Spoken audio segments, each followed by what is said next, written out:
Hasta que no estás aquí dentro no sabes la grandeza de este equipo. Quero o Benfica intimidar o adversário. Quero um manto sagrado entrar com vocês em qualquer estádio. E estamos, pá! É isso que eu quero!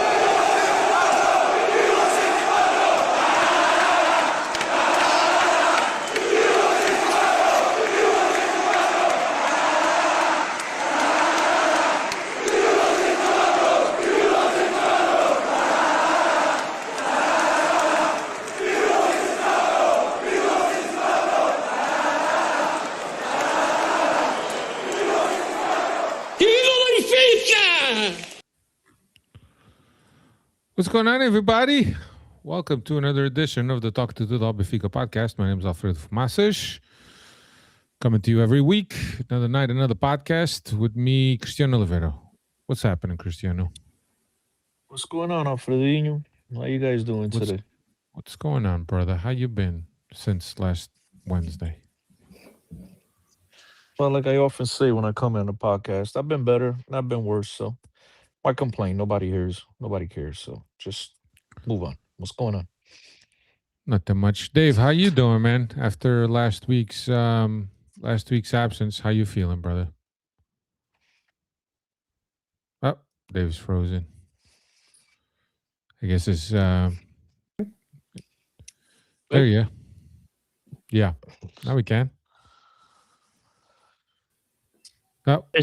I was just saying, good to be back on this week. Which wish it was some positive things to talk about, but good to be back on. Have you guys been watching any of the Olympics? What do you guys watching the curling? I know. I wish all I was watching was the Olympics. Rather than wasting my time. Nick, just since you mentioned it, and before the Freddies get back here in the chat. Why don't you explain what's the point? What's the objective in curling? I try to watch it a little bit. I don't get it. Ball, it's like shuffleboard mixed with bocce, but it's on ice. Okay, that doesn't explain any because people are listening don't know shuffleboard. So what it is like? The objective is to get as many rocks to the center as possible. That's is that correct. What it is? Mm-hmm. Yeah. Closest to the pin is what it's called. And the pin being the middle of the inner circle, which is the only one that really matters. The other ones are just there to give you an idea. Correct. It's got to be for a point for a stone to count as a point. It has to be within one of the rings. If it's outside of the rings, it doesn't count. No, but I was listening again, watching on TV. The only circle that matters is the bullseye. The other circles don't matter. They say the other circle is just there to give you an idea of how close. But you can still score. You can still score on those points. But it's still 1-to-1. It's not that one rock is in the center circle is worth more than the rocks on the outer circles. As long as it's within the circles, it'll count as a point. We got to get the Portuguese national team back on here to do a better job explaining. For Chris, those it's like bocce ball, bro. For those of you that are watching. And listening, if you are listening to us right now as we're doing this live, there's a huge I don't even know what I guess Arabian Soccer League matchup on Samte Al Nassr Arkadag. I know this is a big one, so if you guys are looking for some late football, hey, this is your game. This is your game right here. As opposed to what? Watching and listening to us, Chris? Maybe people rather watch games, you know? I don't know. I get you, man. Have we revoked CMTV's accreditations with the Benfica podcast here? They're still open. No, I mean listen, Dave. I know you're joking about that, but I think it's an absolute farce amongst many farces that we'll talk about tonight. But that's an absolute farce to go after the guy. Listen, you don't like the channel, you don't watch, you don't go around threatening journalists and stuff. It's just another bad situation. I add on to a bunch of bad situations. It's absolutely pathetic to attack people for doing their jobs. You don't like it, you tune them off. It's that simple, man. Nobody. Again, I tell my friends in Portugal, the ones that love to criticize Sam TV, and I'm by no means I have no ties to Sam TV. I can care less, but I tell them the reason why they're number one is because people watch. Stop watching. Yeah. Stop watching, and then they won't have nothing to go out and report because they'll have to fire a lot of people. But to go after people because you don't like what they say, come on, it's pathetic. It's 2026, ladies and gentlemen. It's real simple. You have 50,000 options, 50,000 other channels. Watch them. That's it. You don't have to watch it, but just like now, if you don't like what we're saying here, you don't have to listen to the Benfica podcast. There's plenty of other podcasts with Benfica content that you could go to. You know what I mean? There's no point in all that other nonsense, and it stands for channels, whether it's news channels, sports channel, whatever it is. I think doing that to the guy, even though at times we might think he's a little bit over the top and whatever it is, but it's unnecessary, it's classless, and it's just an ugly situation. So, well, that wasn't the only. I don't know which. I'm assuming you're referring to the example, that video that came out yesterday of two guys just yelling. Two or three, getting in the guy. What do you think about that guy? He's terrific. But Chris, before that, Benfica's press secretary, yes, the day before, that was already the day before. threatened. But that was the day before somebody. But that was the day before, or 2 days, and that's where Dave's reference was about in terms of have we turned off or cut off all connection with, because Benfica said, look, we're cutting off all relationships with him because apparently the dude did threaten the guy or made some type. He said, I don't know if he threatened him, but it wasn't pretty. And so, again, very unprofessional, man. It's just a bad look all around. And look, I think that we all know the type of reporting that Sam TV does, right? Some of us, might find it entertaining. Some of us might find it disgusting. But like Chris says, you got a choice, right? But also in terms of an entity that is covered by multiple media outlets, and regardless of whether you like them or not, you already know how they were going to report, what their reporting style. So the fact that you're feeling bothered by the way that they report shouldn't be any news to you. See, I don't find any of it, and I know maybe some will criticize me, but it's okay. I don't find any of it. I don't like the way you classified it, discuss. I don't find any of it.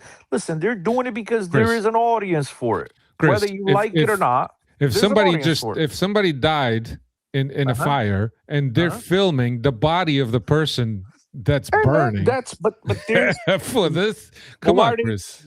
It's not. What do you mean? Come on, Chris. Why are they doing that? Because there's eyes. There's an audience. People, exactly. At the end of the listen, that's what I'm saying. Listen. I come from that business. I come from that background, and as long as there's people watching, there's people that tune in for that.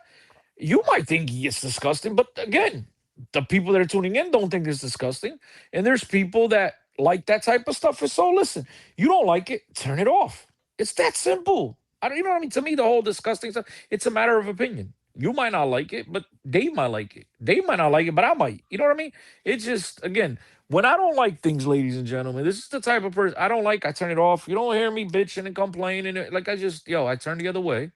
In particular, a channel. There's a lot of times I'm watching sports shows and there's things I like and then there's conversation I don't like and I turn it off.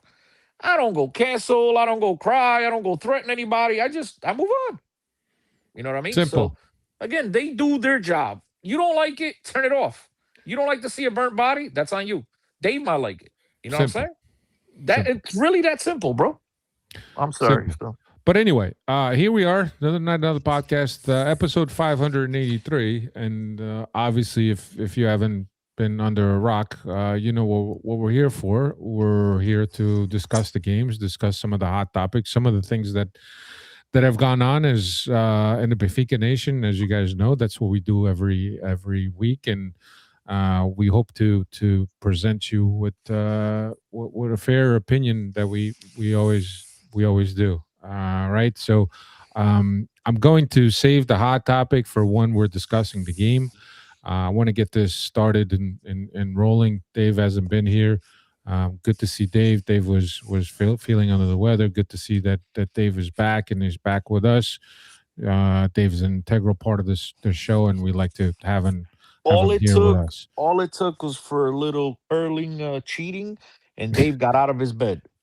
Curling controversy, and Dave has to come out. The cheaters. Is the country outraged, Dave? Honestly, it's back and forth. They're blaming the people for filming them. They're blaming the people for filming them cheating. They're the culpable ones. Think about where this has gotten. Yeah, the way that the team has handled it has not been. Sounds like something. Great. Sounds like another team that I know.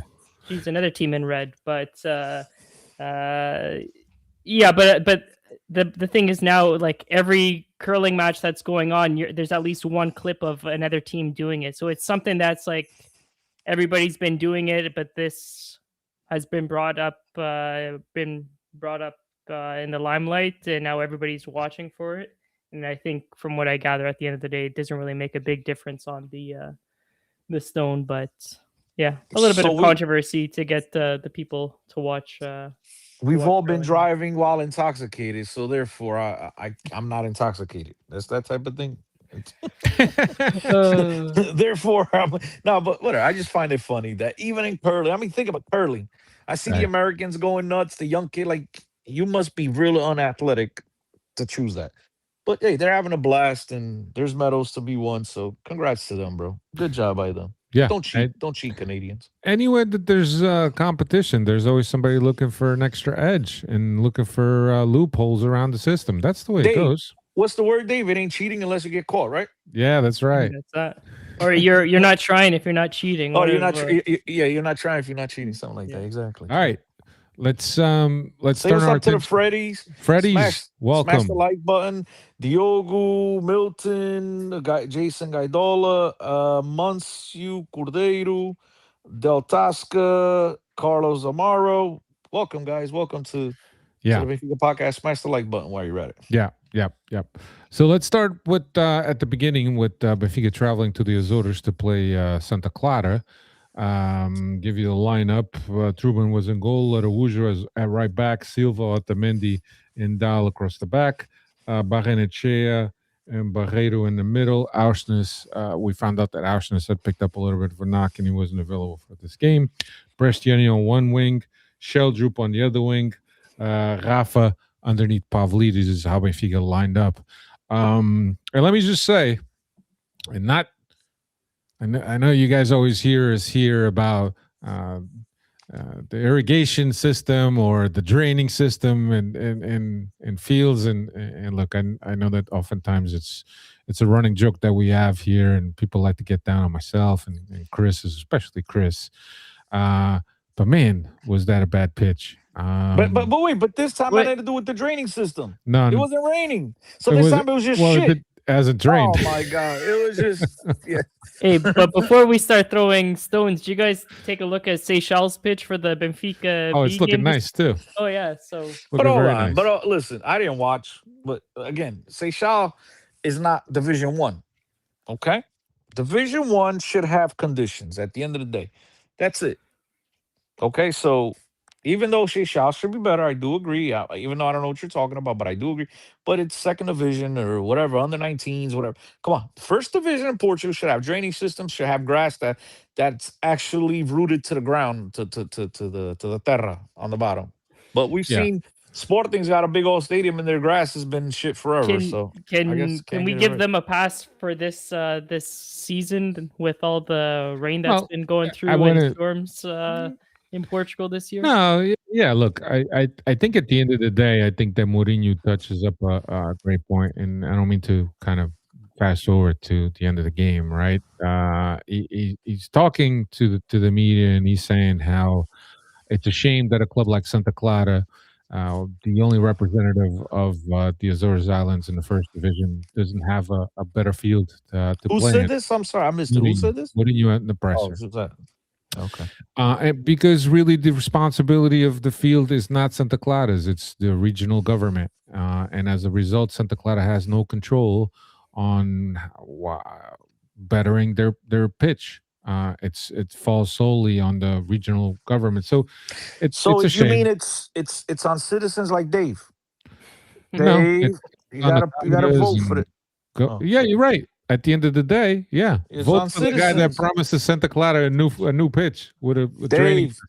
Got to do your job, Dave. I don't know if you guys saw before this match, but there's been talks that the SAD is threatening to leave San Miguel and the Azores. Yeah, there's Oh, been nice. some right. So what team are they gonna buy? Buy Beta Mar. Buy one of my local clubs. And Beta Mar will get promoted to the first or second division.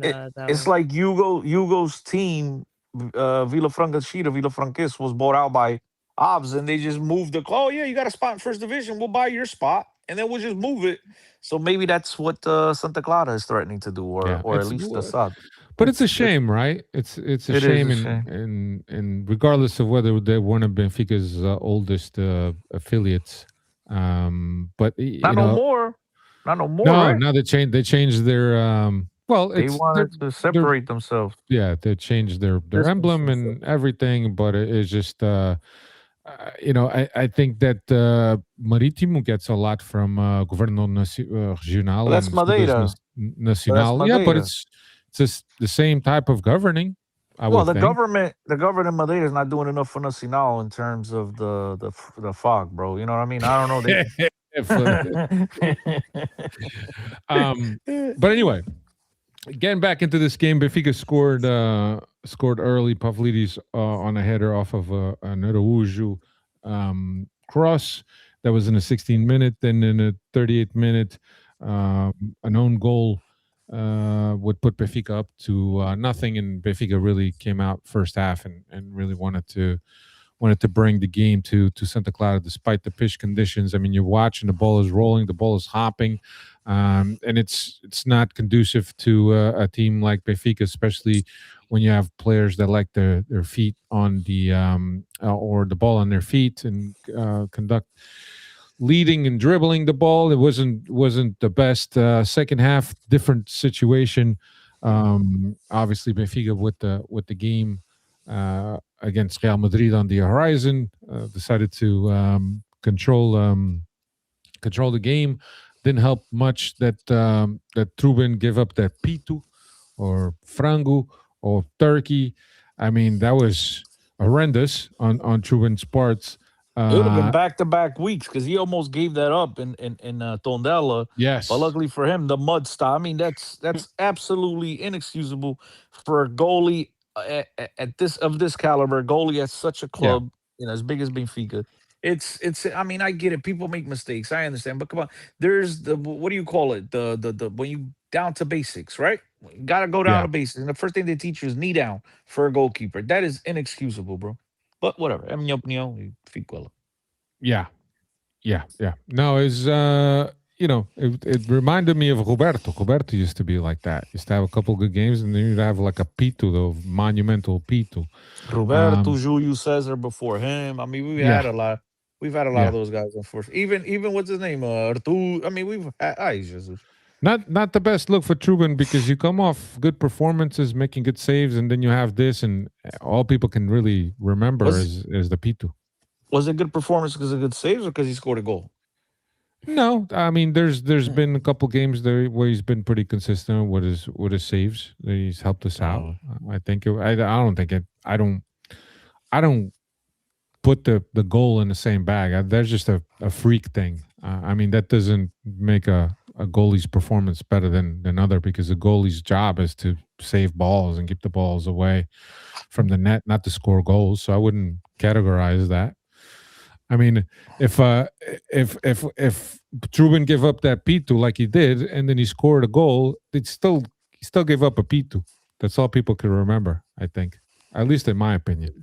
Do you think he's approaching like Vlaco Dimos territory? The longer he stays, and the more of these blunder goals or these goals that he should be saving, he's approaching that territory. Because I know he's, I guess, still young technically by age, but now he's here on his third season. But he makes almost those unbelievable saves, but these weak ones that he lets through, or the short side posts that these goals come from, it just leaves you wanting more from him and wanting somebody who can at least, like Chris said, get to the basics and save those basics in net. And I know we've discussed in the past if we want him, if he's our long-term solution or not, but I think he's approaching that territory where it's either sell him or he's got to step it up But No, I'll give you my opinion, and I'm no goalie expert for sure, but I think he's a little bit more complete than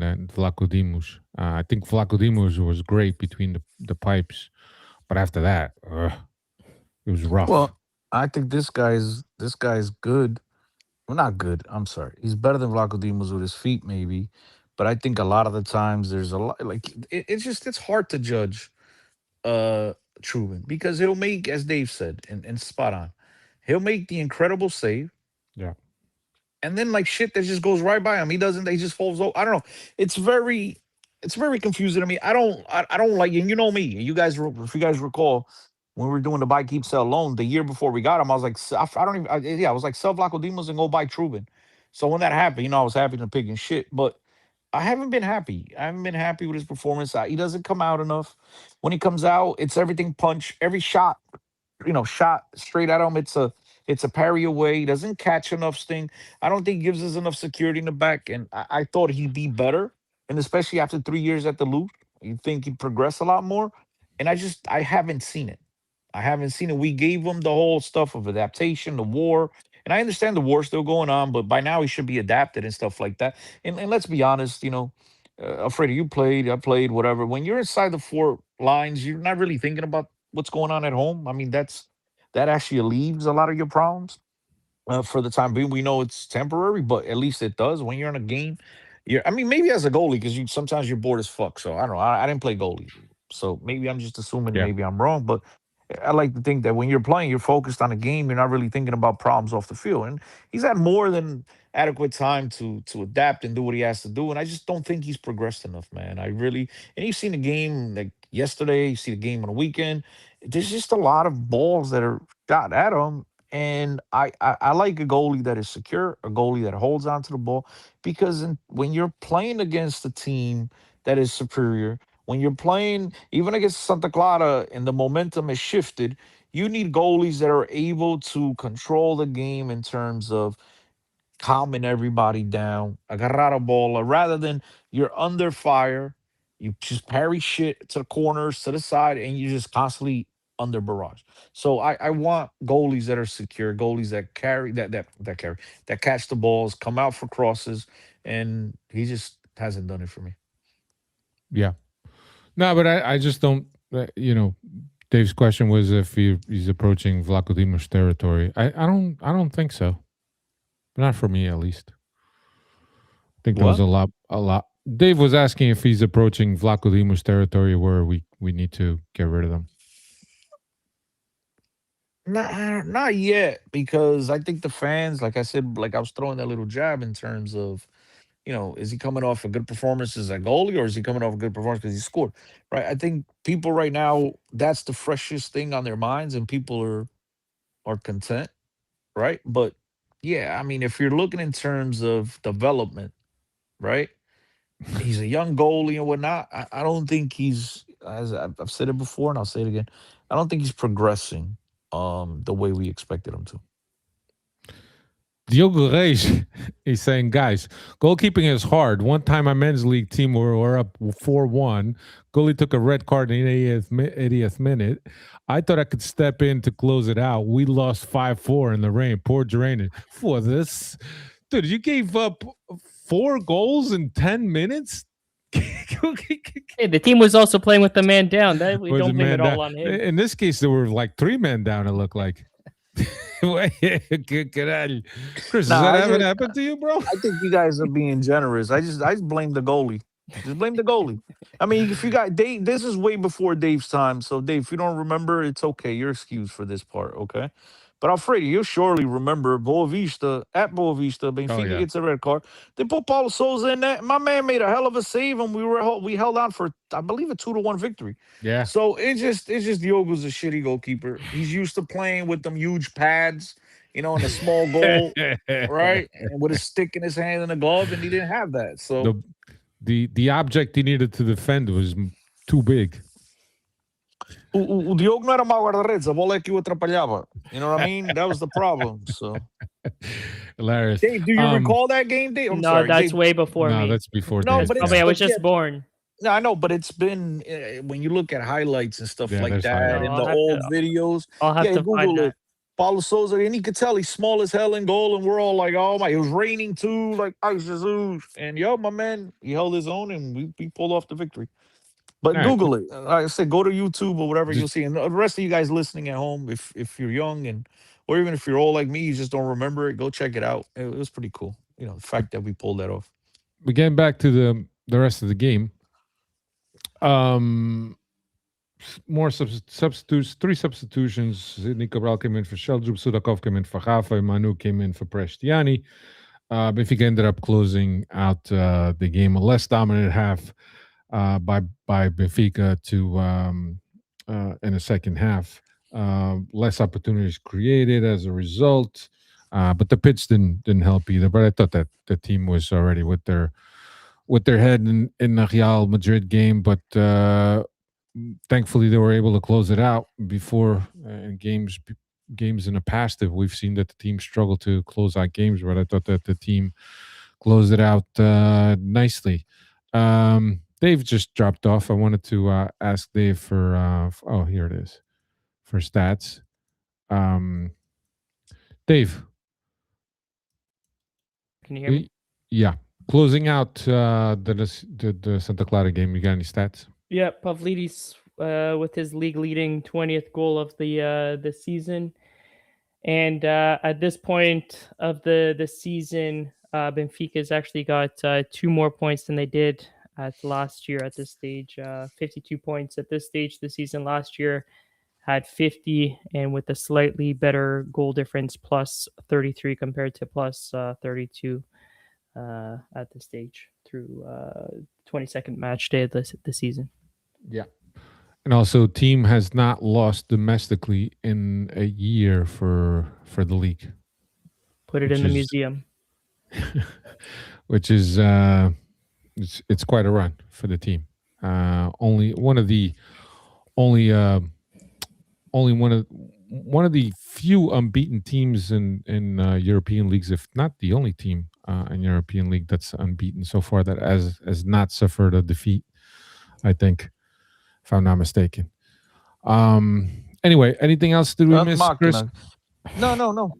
When you're done, I wanna answer a question from Ozzy Benfica. Voila, diz lá. Right, you're talking about the game. It's kind of stupid. No, I'm done. Back and forth. So Ozzy's he's saying, he's asking a question. When we had the Euros, this is going back to 2004. Why didn't we have an island group with stadiums? Like, meaning, why didn't one of the islands host one of the games, the group stage games, in Ponta Delgada and or Funchal instead of Aveiro and Faro Lolé? So like that, they would, these islands would have good grounds. And I think the best, my conclusion, whatever, thinking about this, I think these stadiums needed to be a minimum capacity of like 30,000 or something like that, 25, 30,000, and just the islands don't have that many people going to games, so it would be a waste of money. Not that it didn't turn out for Aveiro to be so, but Aveiro at least, they host the Taça games and stuff like that. And at the time, remember, Beta Mar was a team that was holding their own in first division and whatnot. But I think it had to do with the capacities of stadiums, and they didn't want to just build something ginormous in the islands if they weren't going to have the amount of people turn out for games. I think that was the decision. I think there's a few other considerations to have, right? I think there's infrastructure. I mean, you got to have a certain amount of hotels to. I mean, you're talking a group game. You're talking about at least 4 games. Madeida's what? No, but he said 1 game. But they weren't going to build just for one game as well. Nah, yeah, right. But like, no, like, was Funchal, right? Is that Madeira? I can never get those two. Funchal is Madeira. So Funchal is going to have the infrastructure. It's going to have the hotels. It's going to have all that stuff in place. But I think a lot is, look, they were building brand new stadiums because, look, Benfica, everybody got new stadiums, right? And so I understand what he's saying. It's not a bad question, right? But I think it comes down to the fact that you weren't going to use these 30,000 seat stadiums or going to come anywhere close to capacity. So why waste money?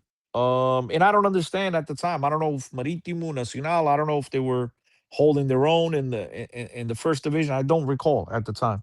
You know what I mean? Yeah, I'm sure that there's that, and there's then the logistics aspect of it, and getting to Funchal, flights in and out, the infrastructure. I mean, I think so, but it definitely has to go through UEFA first. the clearance of UEFA, if it's a UEFA competition, obviously, to get clearance. And yes, the size of the stadium, the capacity is also one of the big things. All right. Let's get into the next topic. Benfica played Real Madrid for the Champions League. First game of the playoff this past Tuesday or yesterday as we record this. Waiting for Dave to come in and keeps dropping off. I'll give you Cricket Wireless. The Cricket Wireless. I'll give you the lineup. Trubin was in goal. Dedic, Araújo, Otamendi, and Dal. Barreiros and Auschnitz were in the middle. Prestiani, Sheldrup on the wings. Rafa underneath Pavlidis. So Dave leaves when the topic's gonna get hot. When the topic's gonna get hot. It's cheating. She's like the Canadian curlers. Cheating. He's cheating. Cheating. You're right. Chris, what do, I mean, it was announced by Mourinho that a lot of the guys are back, right? Rios is back, Barrenetxea is back, Luka Bakiu is back. What did you think of this lineup? Did you think that he was going to line up with these with the way he lined up? Or did you think it was going to be a surprise? No, absolutely. No, I listen, in the back of your mind, you started to think, does Mourinho pull off the old Mourinho and start going defensive and whatnot? But again, it was like 1-0. Benfica had just played Real Madrid a few weeks prior at the start of the lose and more than held their own. I mean, they could have easily won that game 7, 8, 9, whatever it was, if Benfica had any type of quality. So I'm pretty sure he felt confident. And then you add the addition of Rafa, and you saved some guys over the weekend that were fresh and whatnot. And it's a lineup that's been working of late. So I totally expected, to be brutally honest with you, I totally expected that to be the lineup. My only concern, or my only question, I should say, going into the game really was, would Barreto come out for Richard Rios? But I didn't know Richard Rios' condition or whatnot. But yeah, everybody else for me made absolute sense. I thought that's exactly what he's going to do, and that's what he did. Yeah. And obviously, you had the concern of Auschnitz, because remember, he didn't play over the week, but Barrenetxea played. But if he was healthy, I again, when he announced that lineup, to me, there was no surprise at all. Right. I wasn't surprised either. I thought we had spoken about this the last week's podcast in terms of, does he now change? But again, it's still too soon as these guys are coming back. It's still too soon. And my question, I remember, was, does he change or does he stick with the hot hand? But I understand that it's still too soon to perhaps make those changes. But yeah, totally different Real Madrid. Obviously, the last game that we played them, they felt they had enough to beat us. They ended up missing out on the top 8 due to that epic performance by Benfica. I think this time around they were a little bit more in the game, better defensively, better limiting to what Benfica could play. I thought that Benfica had perhaps the good first 20 minutes of the first half, and then I thought after that Real Madrid really started shutting things down and just allowing Benfica to play what they needed Benfica to play, or they were allowing Benfica to play whatever. But I thought it was a much different Real Madrid, and obviously they also, I don't think they were too. There was a couple opportunities I would think that they could have gone up on the scoreboard in the first half. I'm thinking a couple. One, Mbappe gets to the ball late on a cross. There was a couple opportunities that I thought that they could have gone up. There was also, I think, a Trubin save. But yeah, in the last like 4 or 5 minutes of the first half, they had like 5 chances. It's like a chance a minute. I mean, the whole half pretty much nothing happened. But yeah, those last 5 minutes was just one-way traffic. And let me also tell you this. I mean, I was just looking at the stats before, and Benfica has 1 foul the whole entire first half. And 1 foul for or against? 1 foul that Benfica committed. So against whatever, right? That didn't make sense. Right. So Benfica fouled Real Madrid once in that whole first half. I don't. It is what it is. I'm not going to sit here and say that the team lacked in intensity. I just thought that there was a Real Madrid that had a different look. I think that they're really good at keep away. Yeah, I think that when you have Bellingham, I think that Bellingham is a little bit more risky with the ball. I think with Camavinga and the other guy, Ocho was it Tchouameni? And Valverde, they're really good to keeping the ball and moving the ball. I mean, look, they're very they're very skilled players. I mean, there's a reason why they're playing for Real Madrid. They're players on a different level than Benfica, and I thought that there was it was a fair assessment to come out of there, and I felt that Real Madrid maybe could have gone up on us in the first half. I was glad and relieved that they didn't, and that the scoreline went into the half 0-0. I felt that Mourinho was going to be able to make some changes, some adjustments here and there, and Benfica was going to be able to get a little bit more. I thought that Pavlidis was non-existing, not only in the first half but all game. A couple of the guys were very below their level. I thought the defensive line was okay in the first half. And the second half started, and we have the goal by Vinicius in the 50th minute, and I think that and then things happened, and then incidents happened, and it's a shame, right? Because I really think that the game was affected by the incident, and I really felt that it took a lot of focus out of the game, not only for the fans that were present at Stade Luge, which was, by the way, a sellout crowd, but also it took away from the focus of the players, and it was a shame because it was just something that it's a European game, Champions League game, important game for Benfica, important game for Real Madrid as well, and I don't think that either team got to play the last 50 minutes or whatever it was of the game that they were supposed to play. 50 to 90, bro. It's a lot of minutes. 40 minutes plus another 12. 40 minutes. That's a lot of minutes, bro. The 12 added. Remember, there was a shitload of time. Yeah. So it was a lot of time. It was a lot of time. But I think I wrote something. I posted something on Twitter, right? And look, I'll give you my opinion, and my opinion is Alfred, I'm sorry to cut you off.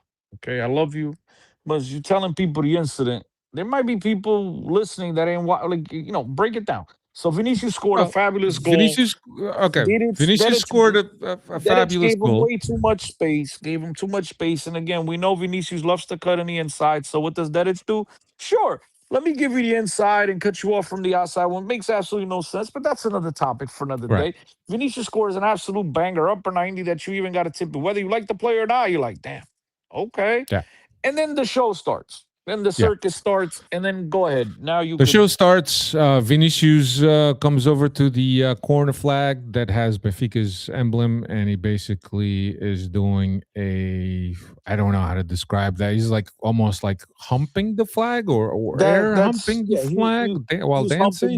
He was humping the flag. Right. So obviously the fans are being provoked. The fans are being provoked. Wow, you guys are just. The internet is working great for both of you guys today. I'm here. Don't leave me, man. You I dropped didn't off. leave you. Me? Yeah. So goes to the flag, provokes the fans. More players come, and look, there's so many videos that have already circulated in terms of the whole incident. I think that Rudiger then comes in. Rustles up the rest of the players, tells the fan, raises his hand to the fans and apologizing because he obviously saw that the fans were really riled up. Now, what takes place afterwards is more unsportsmanship, like from Vinicius, earns a yellow card as a result. Players are frustrated. Close to Prestiani, we don't see what's being said. We know that Prestiani puts his shirt over his mouth, and something is said. Vinicius goes to the referee, tells Prestiani that Prestiani called him a, I want to say monkey, mono, yeah, mono, which is a monkey, a monkey. Referee signals with his arms across that it's a racism incident. Tempos flare up. Things go back and forth, and look, the game is ruined from there. And look, and as I was saying, and thank you, Cristiano, for making me basically give a timeline of the incidents. The truth of the matter is that, and I'm going to give you my opinion, right? The truth of the matter is that none of us know what was said and what was heard. We know what we saw, which was Vinicius going and telling the referee that he had been called 3 times. He had been called 3 times by Prestiani. That, right? Nothing else. Vinicius goes to the bench, refuses to play. There's a whole commotion. Mourinho goes to the sideline, talks to Vinicius. And I'm sure all of you guys have, or most of you guys have seen the incidents and a lot of the what was played on TV and whatnot on social media. But look, regardless of what was said and what was heard, my opinion is that racism has no space in the sport or in society. I think that there's a lot of things going on in the world today, and we see leaders of countries and social media personalities and being racist, and I think that is given a platform or maybe a green light for people to be more racist. And look, this is not something that just happened now. I think that people have been racist for as long as we could remember, right? I think that society has taken a stance on in terms of what's acceptable and what's not acceptable, and it's not acceptable to be racist, at least the way I see it, right? So I think that there's a lot of things at play here. What was said, what wasn't said, what was accused, what was forgiven. I think at the end of the day, racism shouldn't be tolerated. And whether it was said or not, I'm not defending either one of the players. I'm just saying that it should be black and white, just like the podcast title for this week. No pun intended. Right. There's no gray area. Like you said, you were either a racist or you're not. You said a racist thing or you're not. And look, like I said, this has been going on for the end of time. Nelson Semedo, Renato Sanchez. I'm sure a lot of black players get racism thrown at them on a weekly basis. It's not acceptable. It should not be tolerable.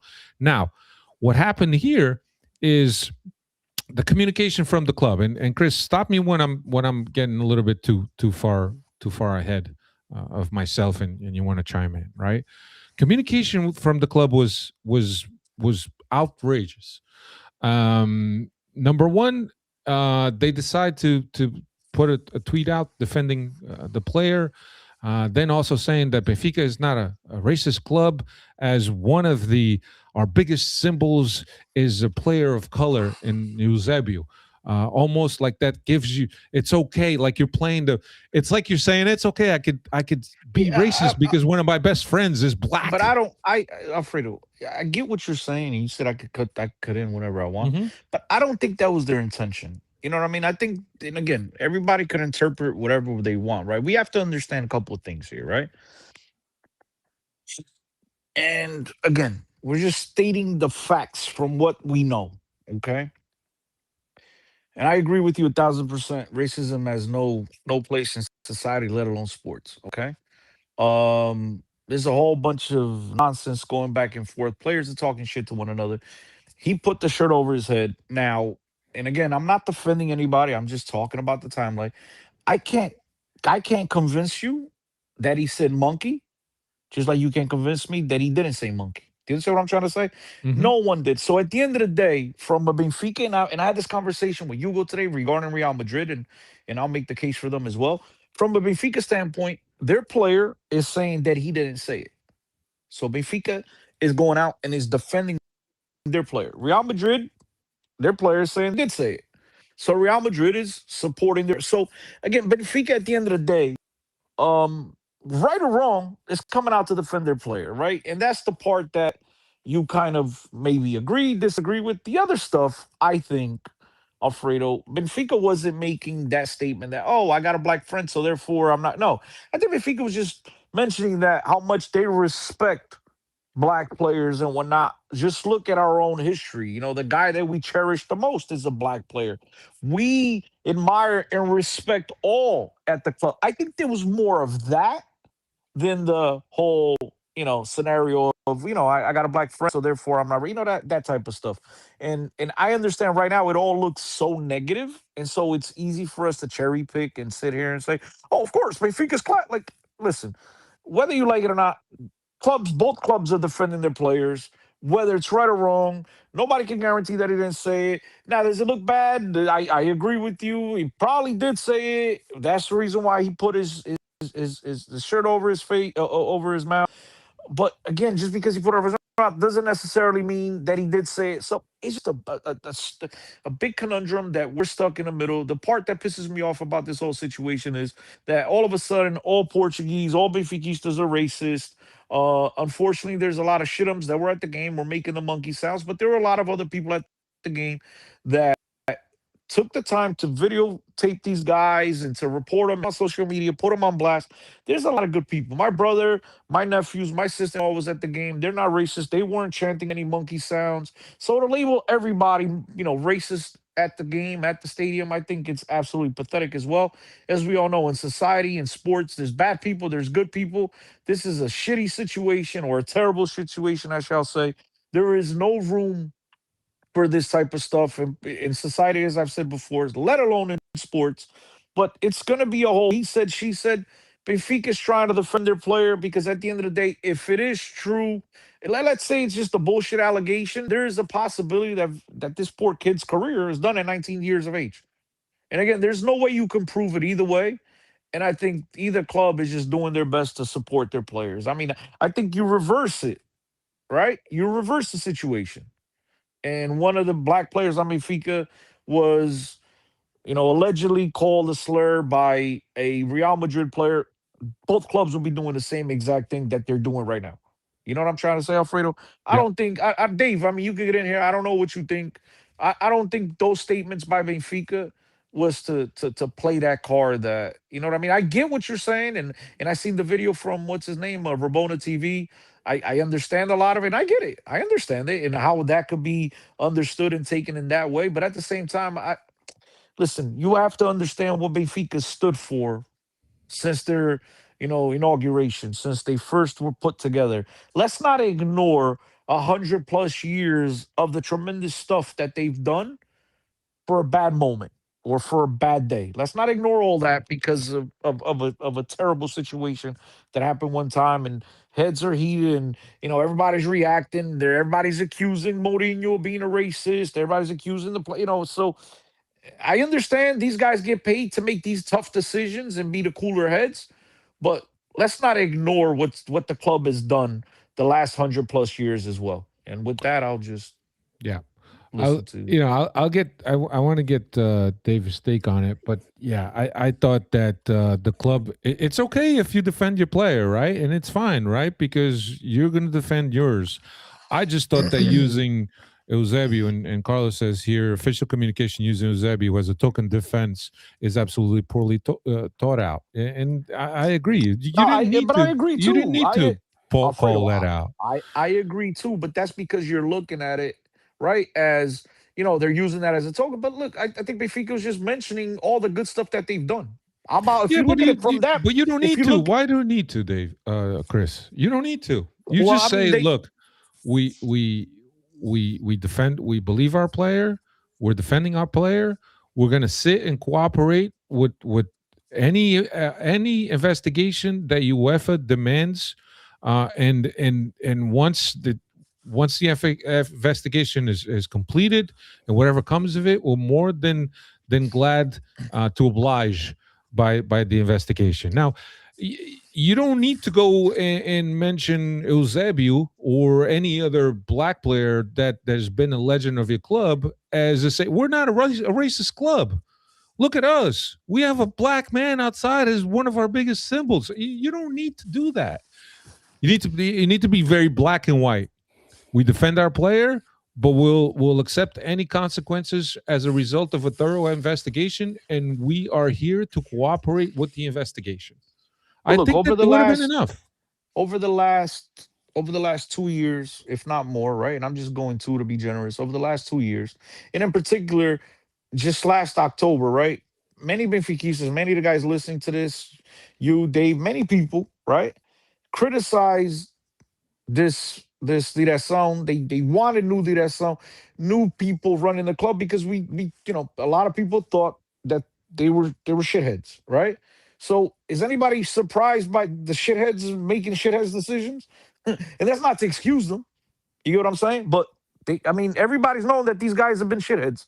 And again, I just think everybody's got a hothead. It's a terrible situation, and everybody's heated, and they're looking at things. And I'm just trying to, again, Dave, I'm trying to bring out the positive Cristiano. Maybe they were just saying, look, man, listen, we respect and we value everybody, and you guys and some people, I should say, could see that as being a token situation or whatnot. Uh, Maybe I'm just being too generous, right? I'm trying to look for the right things to say and try to put the club in a position or a place that I don't really want to look at them the way that some people are. Because again, we love Benfica, and when we love things, sometimes we tend to try to look for the positive that rather than the negative. And trust me, I look for plenty of negative. And if you want to talk about the game, I'll give you plenty of negatives. This team has absolutely no quality. We did absolutely shit all the whole game. I mean, we looked lost. Pavlidis has been pathetic, but I'm trying to look for the positives here, and I'm just trying to, maybe, just maybe, that wasn't their intention, Dave. and we can't ignore what they've done over the last 100 Dave, years. what's your take, Dave? No, Chris, you said something there where about cooler heads need to prevail here, and I think the club and Benfiquistas, and even if you want to expand it to Portuguese and the Portuguese media, I think we all just need to take a step back. Let cooler heads prevail.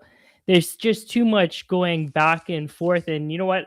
I turned the game off as soon as the game was over and didn't think, okay, nothing. Not that I didn't think anything of it, but I thought, okay, that's it, and we'll deal with it from here. But the shit that's been coming out after the game is just horrible. And if Chris, I definitely get where you're coming from about trying to showcase Eusebio, and but I don't think that's how that messaging came across. That could have been their intentions, but God, they could have done a lot better way of communicating that if that was the case. And I don't know if you guys have seen today about the image that was posted before the game.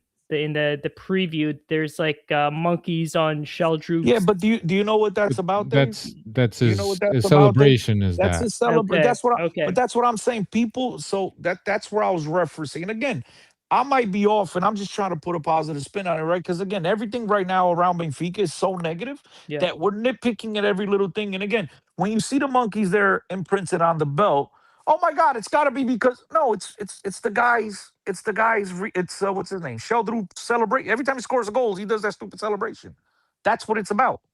But again, because we're looking at it through negative lenses, right? Everything is negative. Oh my God, that's got. Oh look, they're so racist that they even drew that up in a cartaceo before the game.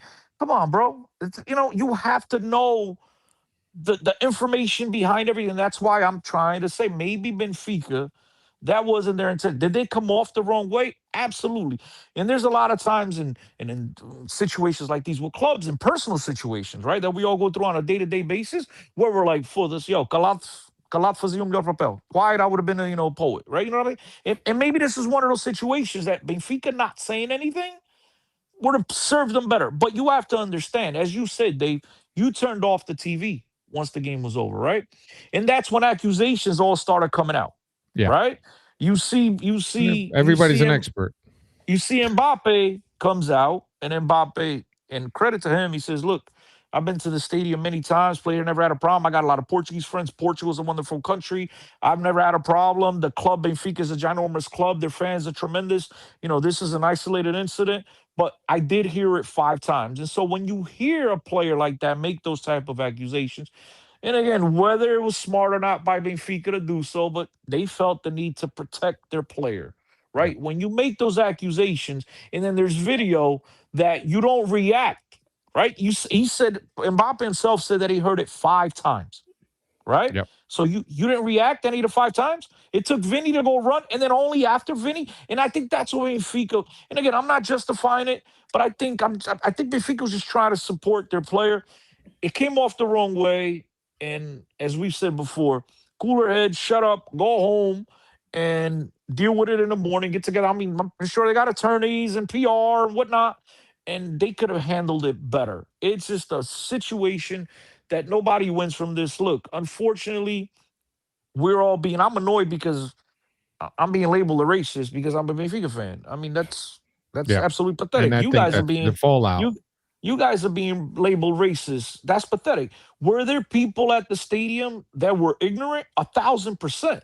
But there was a lot of people there at the stadium that didn't join, that didn't take any part of that, and that didn't condone any of that dumb shit, right? And to label everybody, lump everybody up and start insulting and doing everything and doing what they're doing, the PR machine is working by this ginormous club to shit on everybody associated with Benfica because you're just, financially and whatnot, you're a smaller club.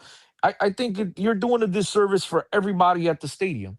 The people that were responsible for this, as I said before, credit to the courageous people at the stadium. We're taking videos. We're reporting these people. Benfica has cameras in place. They know whose seats those are. Like, let's say it was me in my seat, and they took a seat. They know where I'm at. In that seat, that's Cristiano Oliveira. They could ban. Those people should be banned for life, should not be able to go into another sporting venue in Portugal. But to label everybody else a racist, I think it's also you're being very unprofessional, and you're showing you're classless as well. And I think Mbappe did a tremendous job of separating, the one isolated incident from the Benfiquistas. He made sure he didn't offend no Benfiquistas, no Portuguese people, and that's the way you handle it. But unfortunately, a lot of the media around the world, the outrage and everything else, and and again, not trying to defend anybody, I think it's a shitty situation. My personal feelings on the whole situation, I'll give it to you real quick. If I'm Benfica, but you guys know me, I'm an asshole. If I'm Benfica, I suspend, what's his name? Prestiani. And not because of what he might have said or what he didn't say, okay? I would suspend them because here we are losing at home in the Champions League match, and you're more worried about bitching and complaining and fighting. Shut the hell up and play soccer, my man. Like, go tie the freaking game. Focus and invest that energy into tying the game. I suspend him because his head, all of a sudden, him and all these players, because they beat Madrid a couple of weeks ago, now they're all superstars. I suspend them just for that. But again, you can't because then you're gonna admit guilt. So I don't know what the hell they're gonna do. Carlos asked, "Will he play next week?" I don't think he plays. I don't think he plays at the Bernabeu. But we'll get to that in a minute. And so I'm tired of his attitude as well. I am. I'll suspend him because of that. So, but attitude, Chris, and this is not the first time he's been in the middle of scuffles with Benfica this season alone, right? But it's a fine line, right? You want to see that intensity from our players because there's been too many players in the past that we've come on and bitched that they don't show any heart, they don't show any guerra, and then this guy he shows that fight, but it's that fine line too, right? And it's not a good look for him. I don't know what's going to come out of these investigations. Maybe there's a Benfica player that stands up and says, "Yeah, I did hear him, and he did say that." Does that happen? I don't know. That would take a lot of balls. Well, Camavinga was closer than Mbappe, and he didn't say nothing either. And I think that's the Benfica's approach. I think that, and again, whether right or wrong, right, that could be debatable. But then again, why would Mbappe say it if he didn't hear it? He could have just said, "I didn't hear it." 1,000%. But why didn't he react right away if he heard it 5 times? Yeah, I agree. Right. I'm just, and again, this is not taking anybody's sides. No, right. no, I'm just, not we're at all. just, look, we don't, if Cristiani said it, me personally, I don't want him at the club. Forget about suspending him. I don't want him at the club, period. Yeah, nobody's defending anybody, but like in the same manner that you said that most of the racial incidents that have happened in Spain have involved Vinny Jr. But hold on. I'll take one further. I'm not defending anybody, right? In this same game, no, I'm not even going to go there. But in this same game, right, because I'm going to stick to this one game. In this same game, you see later on, I'm pretty sure, when I'm saying I'm pretty sure, I mean, I'm not, they're not sending each other well wishes for Christmas or Easter coming up or Ash Wednesday tomorrow. Oh, you're going to go to church? I'm pretty sure him and Otamendi were talking shit to each other, and he's covering his mouth. So, what was he? So was he guilty of saying anything? You know what I mean? Like, I just think that argument is stupid. In football, we've seen for years and years and years. And again, I'm not defending Cristiani, ladies and gentlemen. If he did say it and somebody heard him and you point him out and it's a fact, I want him gone from Benfica. I don't want him suspended for the day. I want him gone, okay? I don't want to see this player ever wearing a Benfica shirt again if he did indeed say it. But just because he covered his mouth doesn't necessarily mean he said it, right? The same thing, Vinicius was covering his mouth when Otamendi was showing him the tattoo of the World Cup. So does that mean he was guilty of? I mean, we see this in football for years and years. I think now, if I'm FIFA and seeing this hoo-ha-rah right now, I would say, look, you can't cover your mouths anymore. But then you're gonna read lips and guys saying, go eat out there, go do this, go do, you know what I mean? So I don't know what the right thing is to do here. But again, let's not assume, man. Look, people are assuming a lot of things, making a lot of accusations. The people close and near will know, and right now it's not a good look for Cristiani. The people around him were saying that he did say it, and Benfica's trying to make sure that this player doesn't get banned because his career will be over in Europe. So I don't know, man. It's a messed up situation. At the end of the day, it comes down to 2 things. Vinicius showed a little bit more class, right?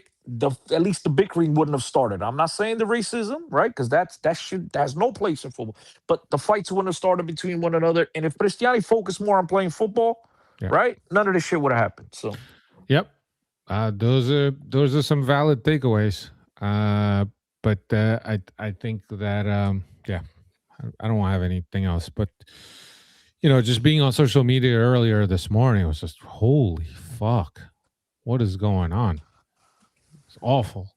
Yeah, I take offense to that, man. All of a sudden, my nephews were there. My brother was there. My brother said in his section, he didn't hear any of that. He did say, there was a whole lot of cursing. E vai poca, e vai pa aqui, e tua mãe aí. Like, he did hear a lot of that, but he did say, and my sister-in-law said too, like, there was no monkey chants. There was none of that. Now, we've seen videos in other parts of the stadium that we clearly see that. And them people should be banned from the stadium. I don't think anybody's defending those guys. But to put everybody in and, and say that everybody's racist, that Lisbon is racist, and again, we all know there's racism in Portugal, in the United States, in Jamaica, in Mexico, in Brazil, whatever, bro. Name the country. Okay? But to lump everybody in and say that everybody's it's wrong, man. It's irresponsible on your part as well. And that's you're defaming people, you're defaming people's character. And I take offense to it because as you guys know, I'm a Benfiquista. I take offense to it. More so my nephews were there, my 12 and 13 and 11-year-old nephews, you know what I mean? And they're being labeled racist, what? Because they were at the game simply? So you show up somewhere and all of a sudden you're I just think it's a bad take on everybody. And a club such as Real Madrid, with the grandeza that they have and the PR machine they have behind them, they should be a little bit better as well. Yeah.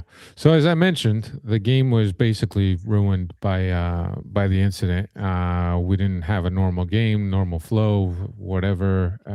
None of the teams were able to settle in and play the game afterwards. But Chris, considering everything that happened, how do you see this second leg at the Bernabeu going? I'm sorry, bro. I was reading the comments, bro. I didn't know you were going to come to me. I'm sorry. Say that again. Understanding how everything came up in terms after that there was no game. How do you see the second leg at the Bernabeu?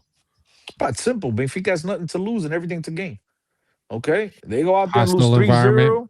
I don't think it's going to be hostile because Real Madrid fans, there's no hostility there, bro. You know what I mean? Those are the expensive tickets. There's no guys, laid back guys. You're going to see some people talking shit, but I don't think it'll be hostile. And especially if, Prestiani's not on the field. There won't be no hostility.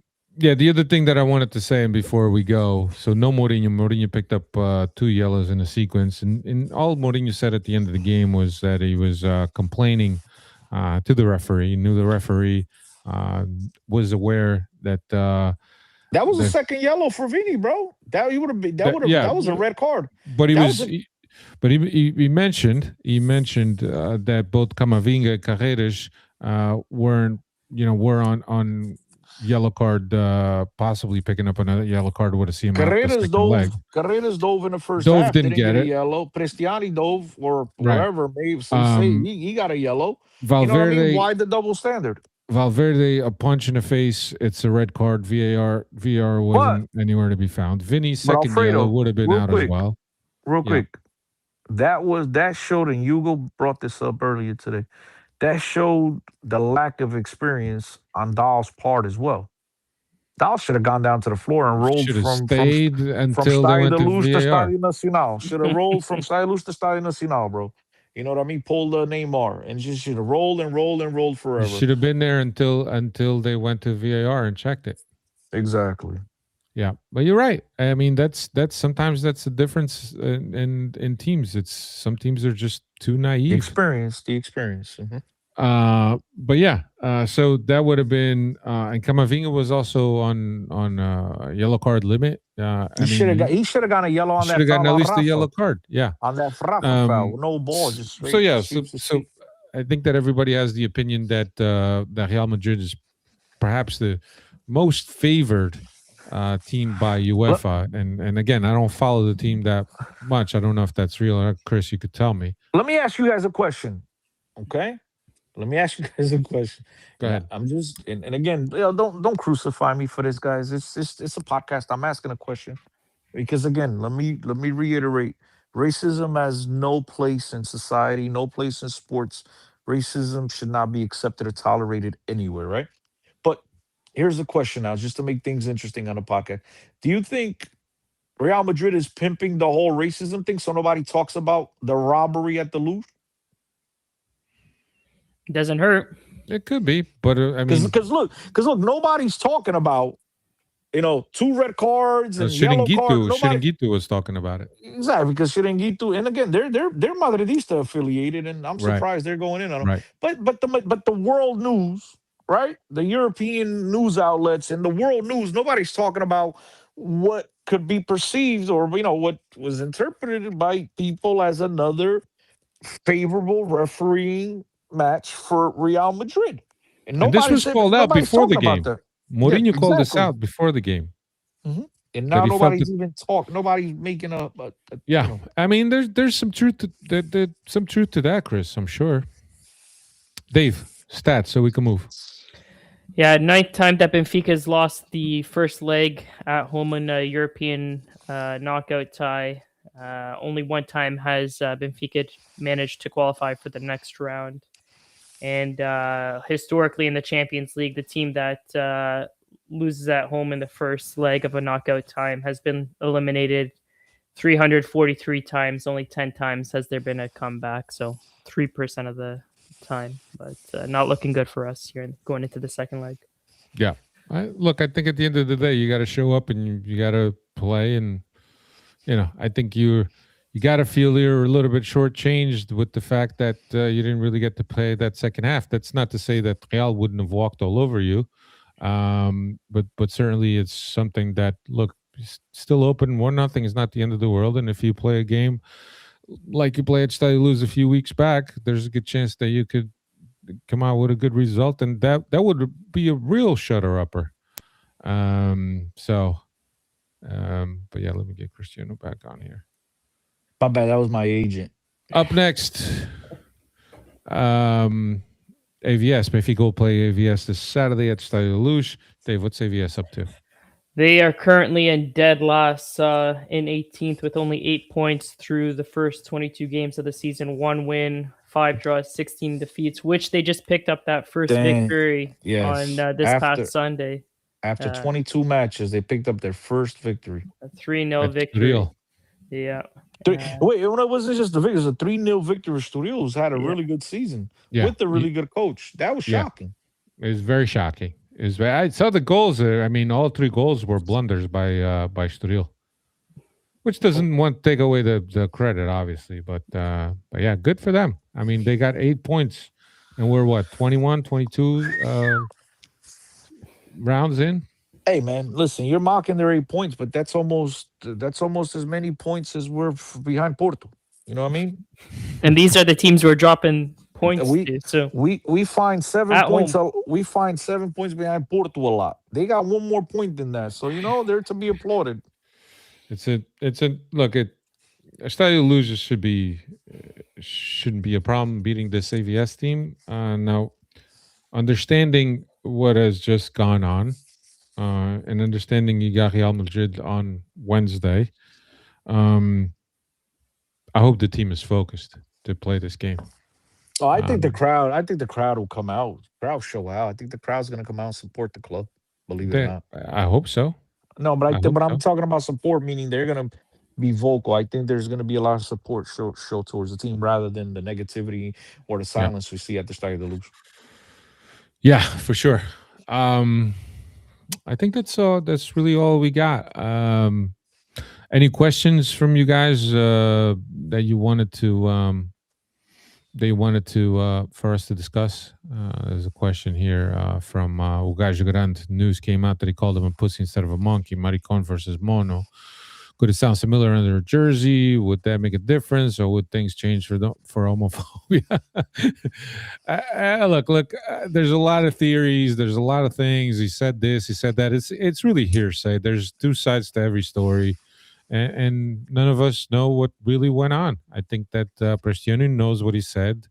Vini knows what he's heard, and I kind of think it stops at there. So. Who's right and who's wrong? It's for me. It's not, and for us, as you've heard us say, it's not a matter of who's right, who's wrong, or defending this guy or that guy. Is that this? If there was racism, and if it's proven to be racism, I think that Prestiani should be out of the club, and punished. And again, racism has no place in the game or the world. You think it's that clear, but I have a fear that even if this investigation comes out and says Prestiani did this, the club is going to go appeal that decision. But he'll win the appeal, Dave. He'll win. He will win the appeal because again, like we live in a society, it seems like nowadays that you're guilty until proven innocent, right? But he'll go to court, he'll do what he has to do, and he'll be proved innocent because again. There is no way you can prove that he said. You know what I'm trying to say? And again, I'm not defending him. But you can't show, even the referee, if you saw in the game yesterday, the referee kind of signals like, putting his shirt over his mouth. No, he did it. He pointed like he showed like he put the shirt over his mouth. He's like, I can't tell what he said. And so therefore, that's why he didn't get punished yesterday. And the same thing in court, it'll be he said against he said. And again, there is not indisputable evidence. One way, like I said, that he didn't say it, and there's not indisputable evidence that he said that he did say it. I mean, if Camavinga comes out and Mbappe come out and say we both heard it because they seem to be the 2 players in the vicinity of both of them, I think that's a strong argument. But again, I think the attorneys will be making the argument and questioning what I said before. And that's why Benfica put out that video. So if you heard it, why didn't you react? Do you get what I'm saying? And I think that's that. And again, that'll be the contradiction. And again, and they might very well have heard it. I'm not saying they didn't, but that's Benfica's evidence, and that'll be the disputable evidence. And I'm over here playing fucking attorney, but that'll be their disputable evidence of like, why didn't you react then? If you heard it, and again, Mbappe said he heard it 5 times. It ain't like he said I heard it 1 time. He said he heard it 5 times. So if you heard it 5 times, why didn't you react? Right. And I think that's why it's tasteless, right? We don't like it, but that's Benfica. That's why Benfica's putting the videos and all that nonsense was to kind of show that, which that'll be their argument if it does get to that point. You know what I'm trying to say?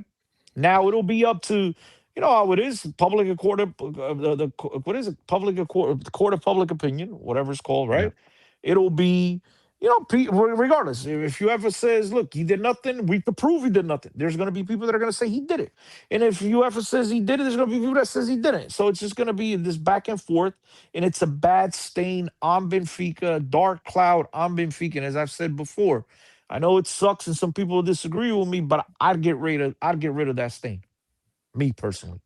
All right, y'all. Thank you for being here. Be kind to each other. Be nice. We love all of you. Thank you. If you haven't hit the like button, subscribe, so on and so forth. It'll help us a great deal. Thanks. We'll be back next week. Recap the CVS game and also the Real Madrid second leg. For Cristiano and Dave Oliveira, my name is Alfredo. Thank you.